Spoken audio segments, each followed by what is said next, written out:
আসসালামু আলাইকুম ভাই ও বোনেরা, সবাই কেমন আছেন? আশা করব ইনশাল্লাহ সবাই ভালো আছেন। তো চলেন আমি একটা মাছ ছাড়াই তরকারির ঝোল বেগুনের রেসিপি নিয়ে আসলাম। এখানে কাঁচা টমেটো, নতুন আলু আর বেগুন কেটে ধুয়ে নিয়েছি। এখানে মশলা কষাইছি। এখানে আদা রসুন বাটা, পেঁয়াজ, কাঁচামরিচ, লবণ টবণ সব কিছু দিয়ে এটাকে কষায় নেব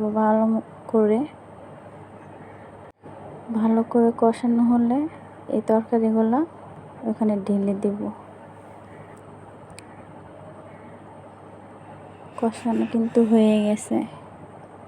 যখন দেখবেন কষানোর মাঝখানে এখানে তেলটা উপরে বেশি আসছে, যখন বুঝবেন কষানো হয়ে গেছে, এখানে এই তরকারিগুলো ঢেলে নাড়াচাড়া করে নেব, ভালো করে মিক্স করে নেব।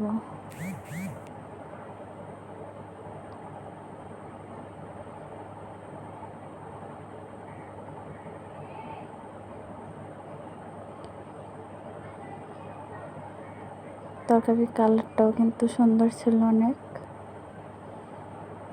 এভাবে রান্না করে দেখবেন, মাছ ছাড়াই কিন্তু অনেক সুস্বাদু হয় তরকারিটা।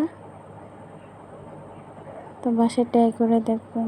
যদি রেসিপিটা ভালো লাগে তাহলে সাবস্ক্রাইব করে পাশে থাকবেন।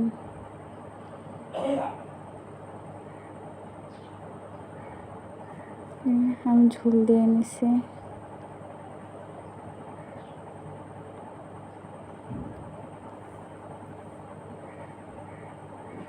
তরকারিটা হয়ে গেছে, ধনেপাতা দিয়ে নেব। কমপ্লিট।